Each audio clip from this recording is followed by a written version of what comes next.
لو استنيت مراية تضحك لي هستنى كتير. ساعات بنستنى الحياة تتغير عشان نتغير. لو انا قاعدة مستنية حاجة تحصل الحياة تستنى معايا عشان بتعكس اللي بديهولها. يوليان غوتا سماها locus of control، يعني بحط تركيزي فين، هل انا اللي مسيطرة ولا حاسة ان السيطرة جاية من بره. يعني الحياة بتحصل لي مش انا اللي بحصل لها. لما استنى المراية تضحك لي بديها مصدر التحكم في حياتي.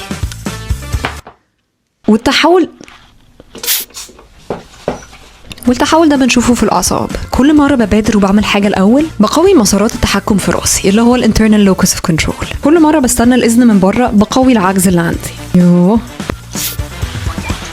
أنايس نين قالت احنا مش بنشوف الدنيا زي ما هي، لكن بنشوف الدنيا زي ما احنا. الحل اني اتعلم ان المراية مش هي اللي بتسيطر، واني اتعصب على المراية مش هيساعدني كتير.